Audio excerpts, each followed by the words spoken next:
We get thousands of hits. It's Yeah. the most famous video ever. Absolutely, sure.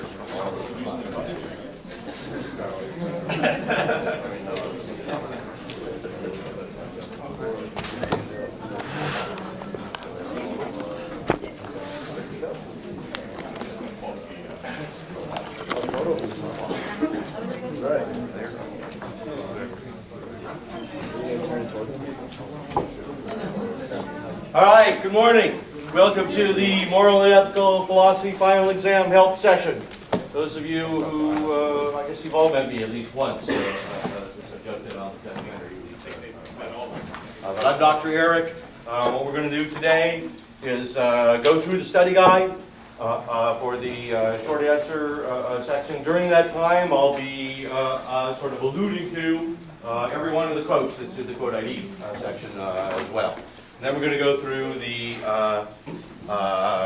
then Lieutenant Patriotism is going to go through the essays. You've got a little thing of sample outlines coming around. As I'll say, those are just sort of suggestions. I want to hit two really important things about preparing for the final exam in general. First, though, one is that I think probably the single best advice we can give is go back and read the stuff that you didn't read during the semester. All right? I'm sure that you personally, you have done all of the reading for the course, every bit of it. But it's at least hypothetically possible. Some of your classmates, maybe not so much, right? You know who you are. You know what you read. You know what you didn't read, right? And so, P.S., if you got like a 5 or lower on a quiz, I'd put that in the didn't read category, right? So the stuff that you didn't read, that you struggled with, that you don't know, cover that, because that's what you're going to miss on the exam, right? The second thing, of course, is go over the stuff that you received back from your instructors, especially, obviously, your midterm exam, right? Because what you lost points on in the midterm exam, those are the kind of things that you're most likely to lose points for on the final exam as well. That really helps. But also, any papers that you got back that talked about, did you interpret this moral theory correctly, right? Or anything that you got back from us that was saying, I don't think your understanding of this moral theory is quite accurate. Make sure that you've got an accurate understanding of that. So those are two sort of general things before we get started. All right, with that in mind, let's just real quickly run through this. I'm going to go pretty quickly through the stuff on the midterm. This is what we call a comprehensive, late-weighted final exam. Right? That means it could cover anything in the course from day one to the last day, but it's going to emphasize the stuff that's later in the course, the stuff that we've done since the midterm. All right. So you need to prep all the stuff since the before the midterm, certainly, but we are going to emphasize on the exam the stuff we've covered since the midterm. So starting out with Plato and the Meno. The Meno, of course, Meno asked Socrates to define arete, which means excellence or virtue, right? Well, he asks it, can it be taught? And Socrates says, I can't tell you whether it can be taught, but we don't have a definition of it, right? They're going through various definitions. Meno has presented the idea that excellence is to want good things and have power to acquire them. Socrates argues everyone wants good things, right? No one wants what is bad, says Socrates, by which he means no one wants what they know is bad. We want what we think is good, but we're sometimes wrong about that. Do they ever reach a good definition? No, but the ending has some interesting points about true opinion and knowledge, right? How is true opinion different from knowledge? Knowledge is, as Socrates puts it, tied down by an account of the reason why. As we would say, knowledge has to be justified, right? You can explain why you believe something, right? And they come to the final conclusion that excellence is a gift from the gods unaccompanied by understanding. Is that really what Socrates believes? No, and that's really important, right? Because if you could correctly identify a quote and just say, just kind of repeat the quote, if you don't tell me that Socrates doesn't believe that, for example, you will get 0 points on that essay, or you will lose a lot of points on that essay. You could still get an F on a paragraph where on a quote ID paragraph where you correctly identify the quote, right? So you got to tell me what the author's view is. And if the author doesn't really believe the quote, that's certainly the most important thing about it, right? So the Apology, Plato This is Plato's, of course, account of his Socrates' defense before the trial. Socrates says that he's gotten a bad reputation as a result of having gone to the oracle who said no one is wiser than Socrates, so he went out looking for people, right, like politicians, poets, craftspeople. The politician he found, well, I'm wiser than this guy because he thinks he knows stuff he doesn't, whereas I'm aware that I don't know what I do not, in fact, know, right? Socrates could propose exile, but he's not willing to. He's unwilling to leave Athens and sort of practice philosophy quietly because, as he says, the unexamined life is not worth living. So he gets sentenced to death, but he says we shouldn't fear death. Why not? Because there might be a dreamless sleep or there might be an afterlife. And either way, Socrates says that is pretty good, right? Furthermore, we don't know what happens after death, so fearing it is just fearing something we don't know about. On to the Crito, right? Crito comes after Socrates has been sentenced to death. He's sitting in jail awaiting execution. Crito says, hey, I can help you escape.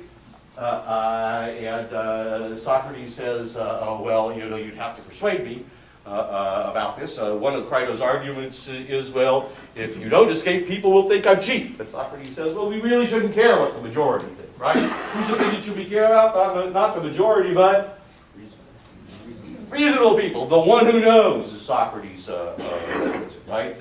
People who understand what they're talking about. So Socrates rejects Crito's argument that he should stay in jail. He says he owes the city because they gave birth to him, right? They allowed him, his mother and father, to get married and give birth to him. They educated him, so he owes them. Furthermore, he's not on the same level as the city. The city is a superior. He has to obey their orders. And finally, by living in Athens for 70 years, what has he done? Agreed to obey the laws, right? So that is Socrates. Socrates and Plato. Any questions about Plato? All right.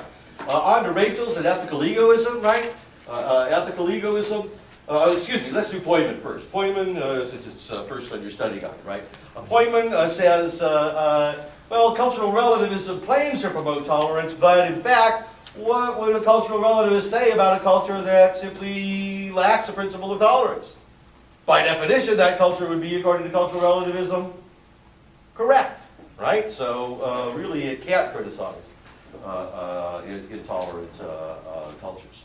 And reformers who try to change their culture, what does cultural relativism imply about them? They're wrong, right? Because their culture is, by definition, correct. It can't be improved, right? So sort of rules out reform right from the beginning, right? Poyman's sort of conclusion.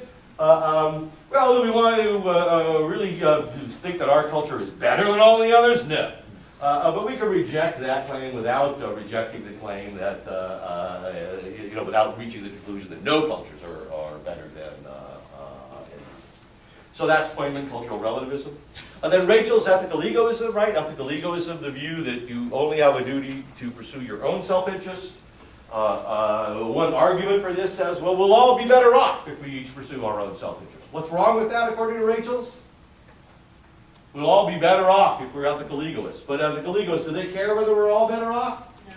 No, they only care whether, if you're an ethical egoist, you only care whether you yourself are better off. So that argument's actually inconsistent with ethical egoism, right? Rachel's argues that ethical egoism is arbitrary the same way racism is, because it divides people into two groups. Who are the two groups in ethical egoism? Myself and everyone else. Me and everyone else. And it just says, hey, one group's interests are more important, just period, right? Without giving any good reason why they should. Questions about Poyman and Rachel's relativism and egoism? Okay, on to Mill and utilitarianism. The basic view of utilitarianism, very, very simple, right? Actions are right if they promote happiness. Our goal ought to be to maximize happiness. Actions are wrong if they don't do that. Mill defines happiness as pleasure and the absence of pain.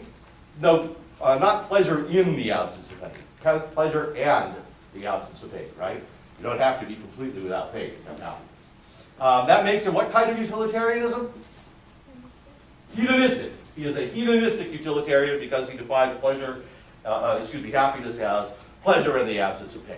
Unlike Bentham, right, Mill distinguishes between quantity of pleasure and quality of pleasure. He says some pleasures are just higher in quality than others, right? The mental, intellectual pleasures that humans feel are higher in quality than those of a pig, so utilitarianism is not a doctrine worthy of swine, right? Everybody's happiness counts equally. Are there some cases where you might be called on to sacrifice your happiness? Yes. When? When doing so would increase the happiness of others by more than what you're giving up. What if you sacrifice without increasing anybody else's happiness? That's not morally good, right? That's just dumb, right? Remember, your happiness counts no more than anyone else's, but also no less, right? You know, on liberty, Mill sort of takes this discussion a different direction, assuming that each of us is, and of course this is only applies to mentally competent adults, right? Every mentally competent adult is the best judge of our own happiness. So generally speaking, people are going to be happier if we leave them free to pursue their own happiness. When can we restrict their liberties? Only to prevent them from harming others, right? Prevent them from harming others. And so even if, as Mill puts it, everyone in society except one is of one opinion, they are not justified in suppressing the opinion of the one person who is left. They need to really consider his opinion, right? Why? Well, the opinion could be true, or it could have some truth in it, but even if it's false, Mill says we need to listen to it because we need to know both sides of a debate in order to be, of an issue, right? In order to be able to say which side is best. If we only know one side, then we really have no idea. Stockdale, somewhat critical of utilitarianism, right? Definitely prefers Mill's approach to Bentham's, but thinks there's still problems, right? Bentham's, he says, was just, since he only focused on quantity, that's just a sort of crude calculation of pleasure and pain. Mill avoids that, but notice that he does so by appealing to these higher pleasures and the sense of human dignity. Well, says Stockdale, that's not very utilitarian, right? This doesn't have to do with pleasure and pain. And in Mill, remember, individuals matter, but we matter only in the sense that each of our happiness is equal, right? Your happiness can still be outweighed by the happiness of a bunch of other people. Singer and Hardin are broadly speaking applying utilitarianism to famine relief, right? Singer says that it's our obligation, if we can prevent something bad from happening without sacrificing anything of comparable moral significance, it's our obligation to do that. And so we really ought to give a lot more to famine relief than we do, right? Hardin says this is not going to work because it's going to create a tragedy of the commons, right? What is the tragedy of the commons? Who can tell me what the tragedy of the commons is for Hardin? Yeah. You have kind of a large pot that everyone has to give to, but everyone can take from. Eventually everyone will start taking from it and no one will give to it. Good. It's when things are owned in common rather than by individuals, people are going to overuse them, right? And so we're going to end up depleting resources, etc. Right? Singer responds to Hardin by so Hardin says we ought to be focusing on population control, not on famine. Right? Singer responds in essence by saying, look, we can do both. Because one of the things we know about famine relief is that as places, as famine rates decrease, so do birth rates. He calls this demographic transition, right? People start having fewer kids when they know that they're going to survive into adulthood. And so he says triage is ethically unacceptable because we can have both famine relief and population control. Anything else on utilitarianism? Or Singer and Hardin? Okay. Moving on to Harris and natural law theory. All of it, of course, based on the natural inclinations that we have, both our biological inclinations that we share with other animals and our human inclinations that are unique to us, right? Harris says that these show us what's natural, what is unnatural, and they can't be violated. Well, that's a problem because they can come into conflict, right? So to resolve those conflicts, we have two principles. The principle of forfeiture, which says that if you violate someone's right, you yourself give up the same right. And the doctrine of double effect. It says that an act that is good but has a bad effect is still okay as long as the act itself is good, as long as the bad effect is unavoidable, as long as the bad effect is not a means to the good effect, and as long as the two are proportional, that is to say the bad effect does not outweigh the good effect. So that's the double effect. What does it imply about killing non-combatants in war? Permissible if it's not. It's permissible if that killing is not intended, right? If it's unavoidable and you've taken all reasonable measures to prevent that, right? Natural law theory, very different from Arthur's, from divine command theory, right? Divine command theory, Arthur says, is arbitrary. Since really it says that whatever God commands is morally good, whatever he forbids is morally wrong. At least in theory, God's commands could change, which would make things change from morally good to morally wrong and vice versa. That's pretty arbitrary, right? It does say that there's an objective moral truth, certainly the commands of God, right? The problem is we got lots of different views as to what those commands are. No way to distinguish between them, right? Martin Luther King Jr.'s letter from the Birmingham jail is applying not the divine command theory, but natural law theory, right? We can really see that in his view of an unjust law. He says there are two kinds of laws, a just law and an unjust law. And what he quotes St. Augustine saying what about unjust laws? An unjust law is no law at all, right? It has no binding force. So that's very much a natural law theory view. So if the law is unjust, then we not only can, but we should break it and commit civil disobedience, right? How can we tell if the law is unjust? It's out of step with the eternal law, the natural law, or the moral law, the law of God. That's what makes him a natural law theorist, right? It treats people as things, right? It is degrading the human personality, as he puts it, by treating people as objects. It is inflicted on a minority that didn't have any say in enacting it, and it's binding on the minority but not on the majority. Any law that fits those descriptions, King says, is unjust. If you break it, you have to do so openly, lovingly, and with a willingness to accept the penalty. But if you do that, then you are, he says, really expressing a very high level of respect for the law. Anything else on natural law theory or Martin Luther King Jr.? Okay, so just war theory, right? Just war theory obviously rejects both realism, according to which war is, no wars can be immoral, and pacifism, according to which all wars are immoral, right? Just war theory says some wars are immoral, but some wars are morally justified.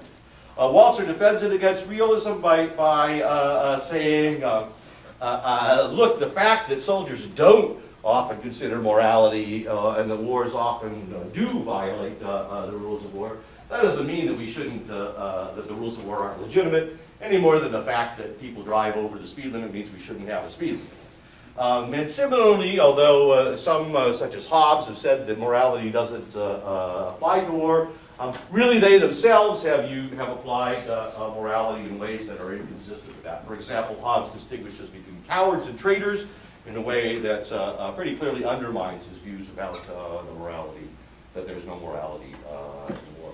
Military ethics, he says, is kind of like military strategy, right? You've got a plan, reality never really quite lives up to the plan, but you still want a plan.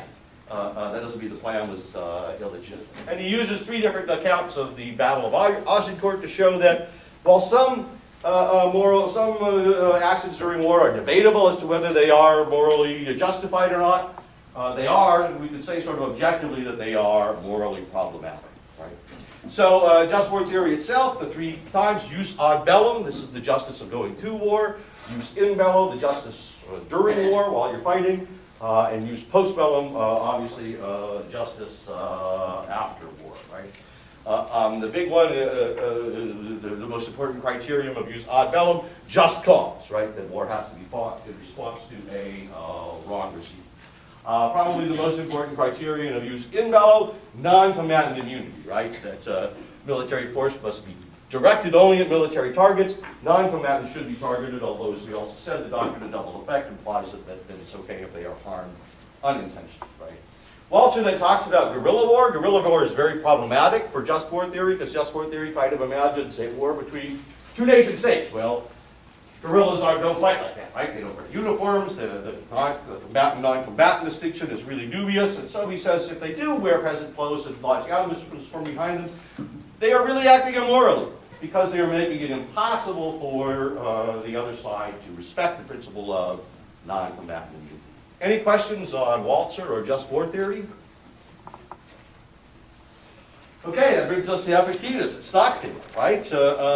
What things are up to us and what things are not up to us, Epictetus says. Our internals, right? Our attitudes, emotions, desires, aversions, aims, goals, those are all up to us, right? Externals are not up to us. Our bodies, our possessions, our reputations, right? Our jobs, careers. So we've got to control the things that are up to us, control our internals, not worry too much about the externals. Things themselves are neither good or bad, says Epictetus. They upset people because they have the opinion that things are bad. So just don't have that. Duties are measured by relations, right? It's your relation to someone, whether he's a father, a brother, a commander, a friend, right? It's going to determine what duties you have to that person. And like Stockdale, you're probably not going to want to express this necessarily in terms of stoicism, right? You're going to want to lead by example. And not, as Epictetus puts it, vomited up the food in front of the shepherd to show how much you digested, right? Digested internally and then bear wool and milk externally, as he puts it, right? So Stockdale found stoicism obviously very useful, very helpful to him in the prison camp, but he didn't sort of preach it to the others. Any questions about Epictetus and Stockdale? And then we have Hume's theory of moral sentiments, right? Hume says that morality cannot be based on reason, because reason only tells us about what is, and morality tells us about what is all about what we ought to do. And you just can't go from premises about what is or is not true to conclusions about what we ought to do, right? So it's not based on reason at all, says Hume. It is based on universal moral sentiments, right? Furthermore, the whole idea of what is unnatural being immoral, like natural law theory says, really incomprehensible according to Hume. Unnatural can mean contrary to the laws of nature. Well, in that case, only miracles are unnatural, and they're not immoral. It can mean rare and unusual. Well, what's rare and unusual is not immoral. In fact, the most sort of morally exemplary people are pretty rare and unusual. And if we say that it just means bad, well, that's circular reasoning, right? So he rejects natural law theory for that reason. Callicott applies Hume's theory to environmental ethics. He says that Darwin owes a debt to Hume, right? Darwin's theory is really based on Hume, because Darwin recognized that we had to have moral constraints before we could develop society, and the society had to develop before we could develop reason. So morality must be based on emotions rather than reason. It's not relativistic because these sentiments are universal, right? Just as we could say people have two arms, despite the fact that a very small percentage of people may have one or three, so we could say that normal people have these moral sentiments. These moral sentiments are not just about other individuals, they can also apply to communities. Callicott uses this to apply them to the biotic community, and to argue that a thing is right when it increases the beauty, stability, and integrity of the ecosystem, and wrong when it ends otherwise. Questions about Hume and Callicott? All right, this brings us to Kant. The prudent mariner will have noticed that, geez, there's a lot of questions on Kant in this study guide. And will have asked himself or herself, I wonder if this has anything to do with what's going to be on the final exam. And the answer to that question is yes, it does. Right? So expect some Kant. Expect some Kant. Now, Kant says happiness can't be the goal of morality, because even though every one of us desires happiness, we can't tell what happiness is. Because all of our information about what is happiness is empirical, and therefore a posteriori, and therefore uncertain. And so he says we'll never be able to figure out what happiness is. Morality can't be derived from examples at all, says Kant. We'd have to judge the examples to see whether they were good in the first place, and that's what morality has to do. We have to therefore derive morality a priori, solely from the concept of pure reason. How much do consequences matter according to Kant? Zero. Not at all. They don't matter morally, right? Actions are good or bad based because of the principles they are based on, not because of the consequences they have, which are always uncertain. So, Kant says we've got two tests for principles. One is the first formulation of the categorical imperative, which says act only according to a maxim. You can at the same time will should be a universal law, right? This rules out lying. How? Because if we tried to have everybody lie, nobody would believe what anybody said, and then it would be impossible to lie, because lying isn't just saying something false, it's convincing someone else that what you know is false is true, right? We also have the second formulation of the categorical imperative, or the practical imperative, which says that we ought to treat everybody as ends, not merely as means to an end. This rules out suicide, says Kant. How? If I commit suicide from despair, how am I using myself as a means to an end? I'm treating myself as a means to the end of what? Of my own happiness, right? Kant says I'm maintaining a tolerable condition throughout my life. Well, that has only a relative value. I have an absolute value. What gives me this absolute value? What means that I deserve to be treated as an end rather than merely as a means? Kant's answer is autonomy, right? Autonomy is the ability that we as rational beings have of creating laws that we use to govern our own behavior. It's autonomy, it's rationality that makes us autonomous, right? Only rational beings can create laws that we use to govern our own behavior. Only autonomous beings can be free. So this is the basis of freedom, right? Freedom is not the absence of constraints on my action, it's the presence of constraints that I put there myself. Nora O'Neill applies this to questions, it sort of drills down a little with Kant and says, well, what does it really take? On the one hand, to avoid treating someone as a means to an end, and on the other hand, to treat someone as an end. Well, she says it can't be actual consent, right? Because consent itself could be coerced, or it may not match the activities that it's intended to legitimize, and we can really never have fully informed consent. So she says that really what it takes to avoid treating someone merely as a means to an end is making it possible for that person to consent to or dissent from our fundamental ways of treating them. On the other hand, to actually go beyond that and treat someone as an end, that is, as the particular person they are, we have to help them achieve their goals. But we can't take over those goals, like paternalism says, right? It has to be their goals, they have to achieve them. Not the goals we think they ought to have, and we shouldn't achieve them. This involves an inevitable tension, according to O'Neill, between love and respect, right? Love brings us closer, respect tells us to keep our distance. The analogy I always use in class is like teaching a kid to ride a bicycle, right? Love is telling you to run alongside and hold up the bicycle. Respect is telling you to let go and let them fall, right? That's how they're going to learn to use right away. Finally, Hardin.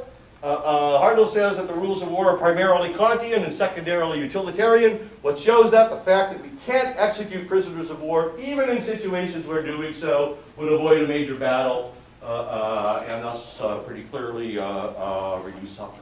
Not all the rules of war are Kantian, according to Hardin, right? The Geneva Convention that applies to our treatment of non-combatants is predominantly Kantian. The Hague Convention, which applies to how we treat other combatants, is primarily utilitarian because it's all about reducing suffering on both sides. And then Stockdale comes and applies Kant to casual sex, among other things. What did Kant say about casual sex? Even if both partners consent, it's still immoral. Why? Because the two are using each other as mere means to the end, right? So they're objectifying each other, as said there. Any questions about Kant, about O'Neill, about Hardin?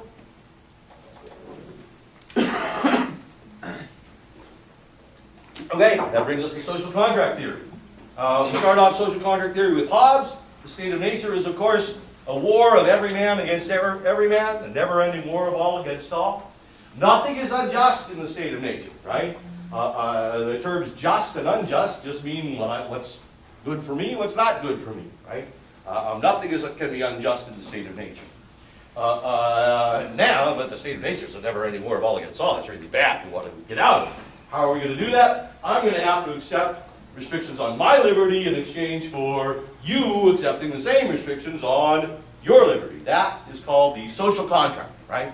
We give up all of our rights when we join civil society, except one. What right don't we give up according to Hobbes? the right to life and to self-preservation, right? Why don't we give it up? Because this has got to be a good deal. We're self-interested people, right? We wouldn't agree to the social contract if it weren't a good deal. I could never give up my right to life and have it be a good deal, right? So that is Hobbes, right? Locke says the state of nature is not a war of all against all, right? It is a state of mutual indifference where people are predominantly leaving each other alone. We're all equal. There are things that are just and unjust in the state of nature, right? There is a law governing the state of nature that says no one ought to harm anyone else. And if they do, that's unjust, right? If they harm anyone else in their life, liberty, or property, they're acting unjust, even in the state of nature. However, he says it's really bad in the state of nature because we have to enforce that ourselves. And that's really impossible, right? So, we leave the state of nature and join civil society, agreeing to a social contract like Hobbes envisioned, but we don't just retain our right to life. What other two rights do we retain besides life, according to Locke? Property and liberty, right? Life, liberty, and property. Very slightly modified from Jefferson's life, liberty, and the pursuit of happiness. We retain those natural rights when we join a civil society, but we give up our right to punish those who harm us. And now society has the job of punishing those who harm us, right? Locke says that when we're agreeing to society, we are agreeing to obey not necessarily the laws, but the majority, right? The majority of society or their elected representatives, as in democracy. What gives us a natural right to property? Labor, right? I own my body, says Locke, so anything I mix my body with becomes partly mine. And so if I remove something from the state of nature and mix my labor with it, that is then properly mine. Right? Rawls is sort of concerned with the idea that this state of nature seems to be just a historical fiction that social contract theorists have invented, so he gets rid of it. And says, I'm going to talk about a purely hypothetical original position in which people choose the principles of justice for a future society they're going to be members of. How are we going to avoid having them make biased choices in their own favor, like any self-interested person would? By using what he calls the veil of ignorance, right? We're going to assume that basically all of the information that people would need to make such biased decisions is behind a veil of ignorance. So you don't know your place in society, right? Whether you're rich or poor, you don't know your characteristics, you don't know your strengths and weaknesses, you don't know your conception of the good. In that situation, he says, would we choose utilitarianism?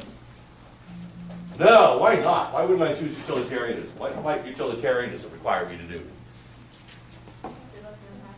I might have to sacrifice my happiness in order to maximize the happiness of others.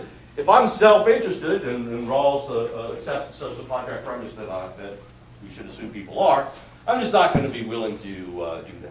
Instead, Rawls says we would choose two principles behind the veil of ignorance. The first is that everybody should have as many rights as possible as long as we all have the same rights. And the second is that socioeconomic inequalities are allowed only if they are beneficial to everyone, especially those who are worst off.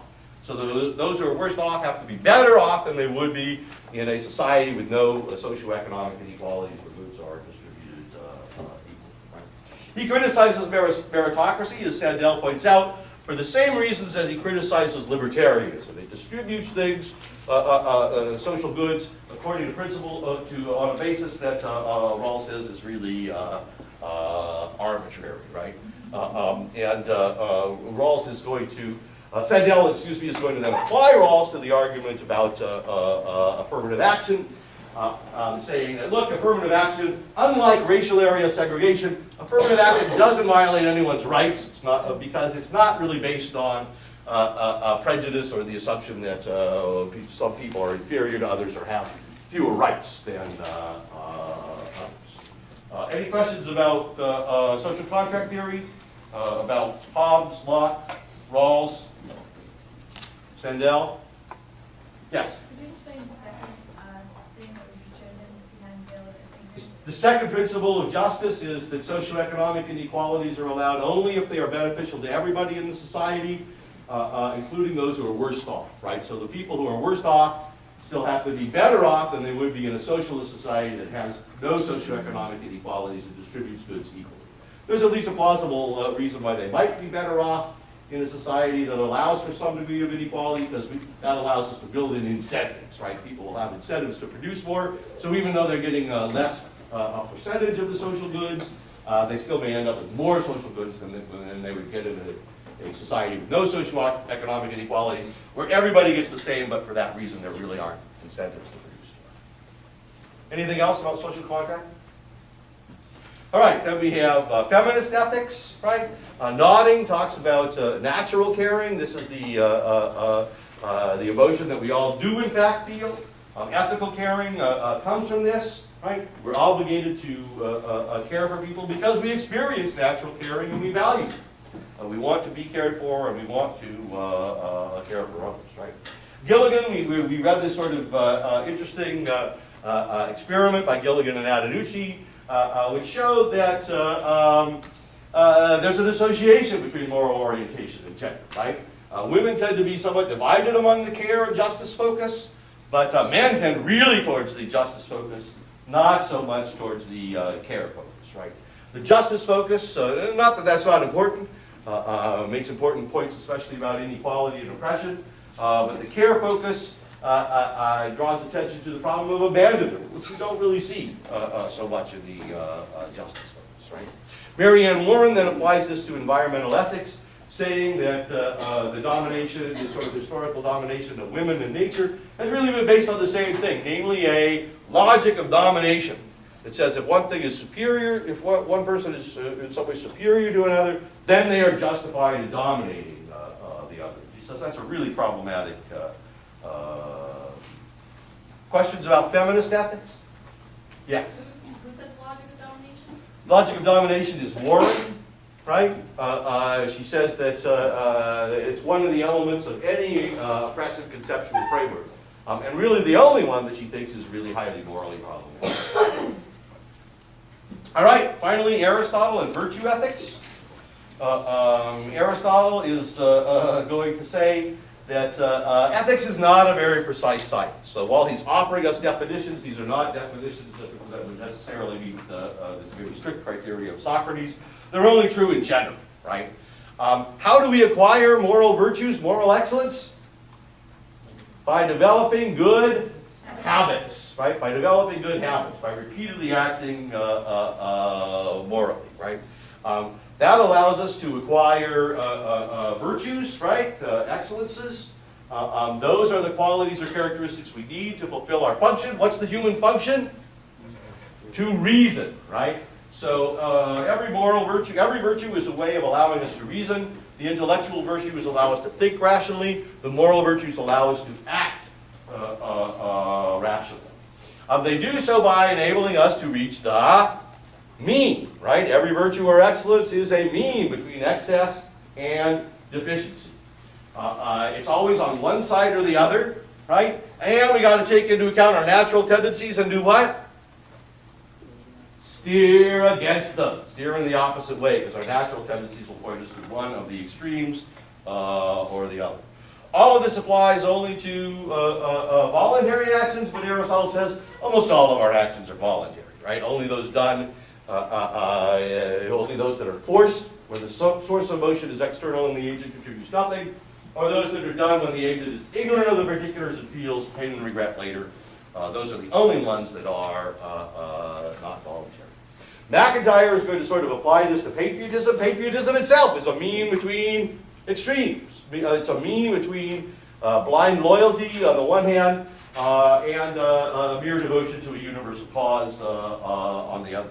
It allows us to criticize, the patriot can criticize his nation, right?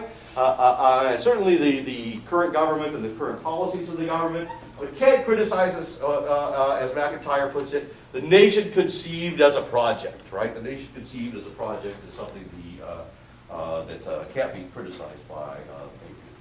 Sandel, in talking about Aristotle's concept of justice, very interesting notion of sort of the importance of telos, right? What is it what is something's purpose? Says that the purpose or function of cheerleading determines who should be a cheerleader, right? purpose and function of a university is the key issue in determining who should be allowed in and who should not. Finally, Sandel says we have these dilemmas of loyalty that arise because not only can our natural duties and our voluntary duties conflict with each other, but we also have these obligations of solidarity with people with whom we have a shared history. Those obligations of solidarity can also conflict with either natural duties or with voluntary obligations, or indeed with both. When they do, there's no real easy way to resolve them. Right? And so we have situations like Ted Kaczynski and his brother David, right? The Unabomber's brother. Should he turn him in or not? Right? Where do his loyalties lie? He certainly has both a natural duty to protect others, a voluntary obligation to help enforce the laws, but he also has an obligation of solidarity to his brother. That's why there's a moral conflict. Any questions about Aristotle or how he is applied in McIntyre and Sandel? What are the three kinds of friendship? The three kinds of friendship in Aristotle: friendship based on pleasure, right? Friendship based on utility, and friendship based on goodness, right? What is true friendship? Friendship between two good people, right? Because that allows you to value the person for their own sake, i.e. for the goodness in them, right? Which of the other two is closer to friendship based on goodness? The friendship based on pleasure, he says, right? Because the people are at least finding each other pleasant, they're valuing each other more for their own sake than if they just find people useful. Furthermore, what we find pleasant and unpleasant tends to stay the same. What is useful and unuseful changes a lot. So a friendship based on utility, Aristotle says, very unstable, because as soon as what's useful to you changes, bam, there goes the friendship. Whereas friendship based on pleasure is going to be a little more lasting because you're more likely to be pleased by the same thing. Other questions? So could you just talk again a little bit about patriotism and how, Sure. Patriotism, McIntyre distinguishes patriotism on the one hand from blind loyalty to a country, right? He says patriotism is a regard for the merits and characteristics of the country, not just a blind loyalty for it regardless of its merits and characteristics. He distinguishes, on the other hand, he distinguishes patriotism from devotion to a universal moral ideal, right? Which a particular nation may embody, but really the ideal comes first, and anybody could be devoted to a universal ideal, whereas he says only members of a nation can be patriots of that nation. Other questions? All right. All yours. Very good. Briefly, at the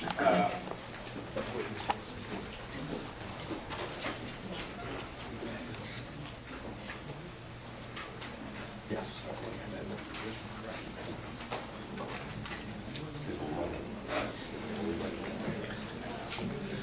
all right, very good. So we're going to look at the 6 essay questions that we have.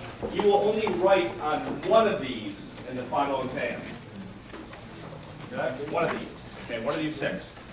First question, let's take a look. Have a little slide up here that we can go by for an outline. So this first question is asking us to take the basic moral theories we've looked at throughout the semester and apply them to the Coast Guard Academy's honor concepts. Figure out whether or not they're consistent. Note that the first theory we've given you is and will be, if this question is drawn, Kantian ethics. We are definitely going to ask you about Kant. Note there are 6 theories here to choose from in the question. We will ask you about Kantian ethics, okay? So if this question comes up, it will definitely be that, and then one other moral theory that we will pick that morning. The way we select questions for the exam is we roll a die. And if question 1 comes up, then we will roll the die again to figure out which other moral theory you're going to wind up with. So we'll start with an introduction about the Coast Guard core values, what the Academy honor concept is. Essentially, right, we're asking about lying, cheating, stealing, what your thesis is. Give Kant's view here. Okay, so you're going to look at Kantian ethics and say whether or not it's being consistent with the honor concept. Actually, it says core values, but it's the honor concept. I think this is slightly different. It's slightly different. We're going to be asking about the honor concept. Your handout is actually more precise. I apologize there. I had the wrong slide show up. I couldn't find the other one. And so, first moral theory we're going to ask about is Kant. Is he being consistent with lying, cheating, stealing? I think we know the answer to that one, right? What does Kant say about telling a lie? Never, okay? It's up to you to interpret that. Then you're going to pick the other moral theory. You're going to do the same thing. Is this theory consistent with or not consistent with? Why? Make a conclusion about that. And then finally, you're going to look at those two theories and say, are they consistent with our concept? Which one is most consistent and why? It's important that you show us why you believe so, right? Not just to state your opinion, not just to give us your answer, but to support that, right? You need to give us the reason for. That's important in all these essays, to explain why you're saying what you're saying. Can you find it? I'm going to log in as me so we can get the labels. Okay, that'd be good. Well, you all have the handout here. So number 2, the second one, is the essay on respect. What is respect? Note, just like the first question, one of the theories that we're going to ask you here about respect is Kantian ethics. And then the second theory will be one of the other theories listed in question 1. So it could be natural law, utilitarianism, Hume, social contract, or Aristotle. It will be one of those theories. Are we obligated to respect others or not? So in the outline for this question, I'm sorry, go ahead. You said how would one of the other moral theories was in question 1? If we roll question 2, are you going to roll again, or is that one up to us? They will pick. Yep, you pick. You'll pick. So you can actually prep. You can actually say, I'm going to use social contract theory, or I'm going to use Hume, and you can have your outline or your notes prepared. That first question, it's a wild card. You have to know all the theories, right? You know you're definitely going to be asked about Kant, and then one of the other ones. You still have to prep for all of them, but we want to see what you think about Kantian ethics, as was alluded to by Dr. Eric earlier this morning. So then you're going to, after you give your thesis, you'll be describing briefly Kantian ethics, and then the other moral theory, you'll do the same thing. Are we obligated to respect others? And then what it requires specifically. What does respect require? What does Kant say about that, for example? There we go. There we go. Excellent. So we're looking at part 3 now, the other moral theory, whichever one you select. Let's say you select social contract theory. Does social contract theory say that we're obligated to respect others? Why or why not? And then what it requires, it should actually say what respect means for this theory, the theory that you choose, not the first theory. You've already done it with Kant, now you're going to do it with the other one. And now let's see your analysis. What do you think is the most plausible theory and why? What objection could be raised based on the other theory? Right, so if you agree with Kant, what objection could be raised by social contract theory, for example, if you use that? And then what would the response be to that objection? What would be the reply from a Kantian point of view back to the other theory you choose, the social contract theory? Questions?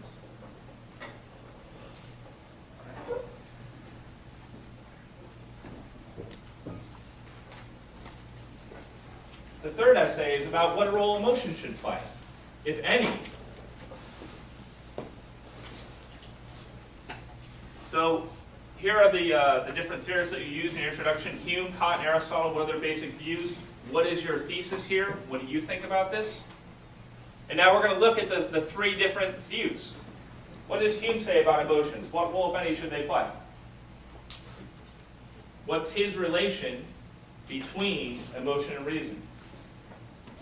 And then the same thing for both Kant and Aristotle. What role, if any, does emotion play? So what does Kant say? What role, if any, does emotion play? None.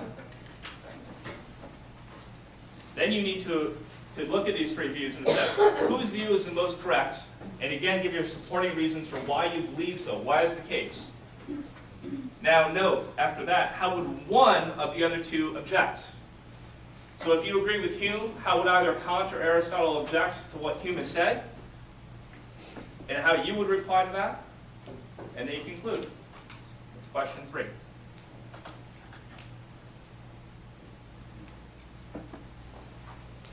The fourth question is a question from McIntyre. We told you that reading, there would be an essay question on the exam, so here it is. You're being asked if McIntyre would consider 2 different individuals here at Patriot, Socrates and Douglas. Again, you have to justify why McIntyre would say Socrates and Douglas both. You have to go through each one of them, so we recommend that you do that one at a time. And then, would McIntyre view one of them as more patriotic than the other? And what's the justification for that? And then finally, you're going to summarize with your view. Do you agree with McIntyre? Don't you agree with McIntyre? Why? So McIntyre's view about these two individuals, then what McIntyre thinks about which one better meets the view of patriotism, and then your view. The fifth question here is on environmental ethics. We're going to look at the approaches taken by both Callicott and Warren. What are the similarities in their approaches? What are the differences in their approaches? And then we give you two specific quotes, one from each of the theorists. So the first one, you get a quote from Warren, and it's in the question. We ask you about Warren's claim here about any environmental ethic which fails to take seriously the twin and interconnected dominations of women and nature is at best incomplete and at worst simply inadequate. This is about the logic of domination, right?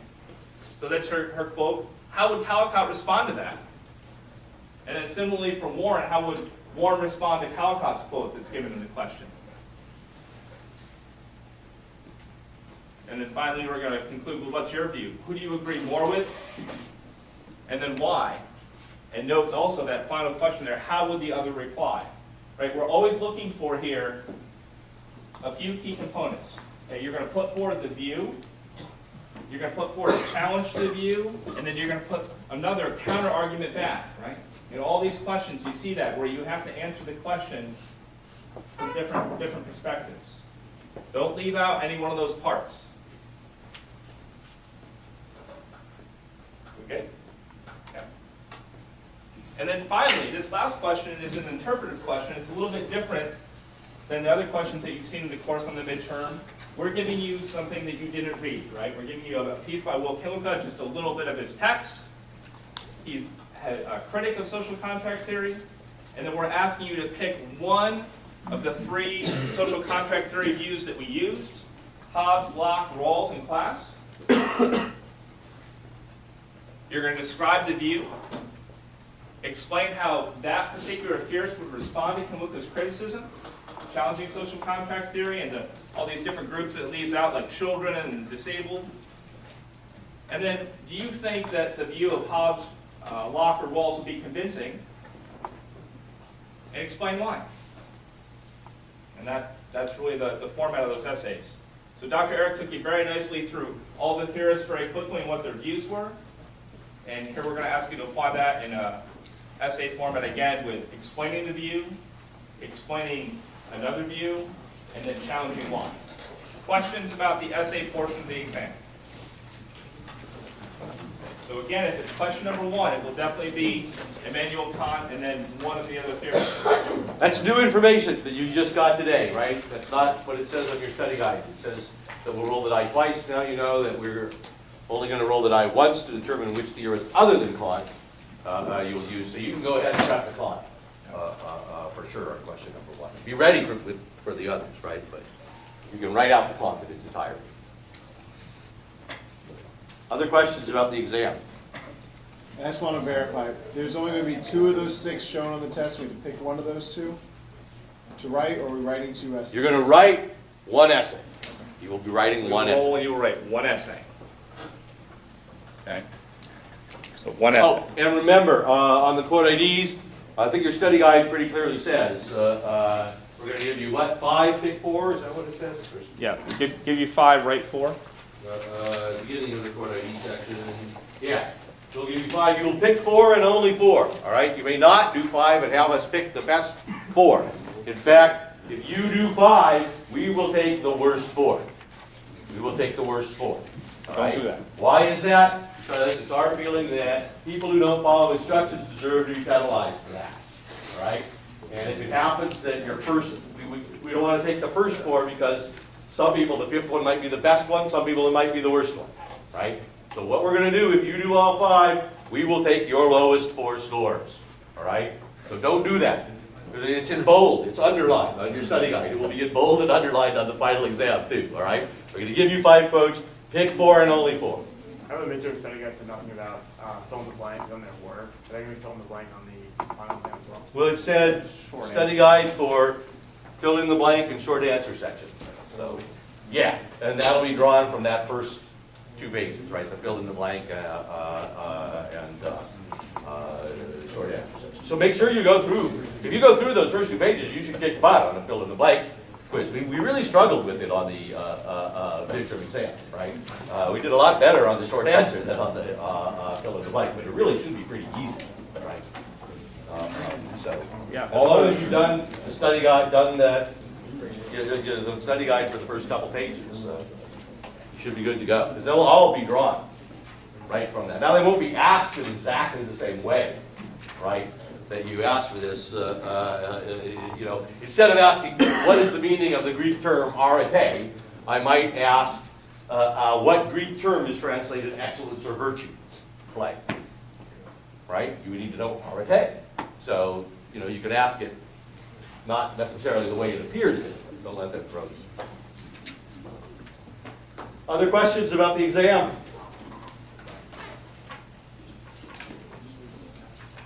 This is your last chance. All right, well, good luck. Oh, wait. We got one more last. Are our grades determined for going into the exam? Oh, yeah. I mean, Your D2O grades for my sections will all be live by the end of the day. Okay, so they'll be up to date by the end of the day.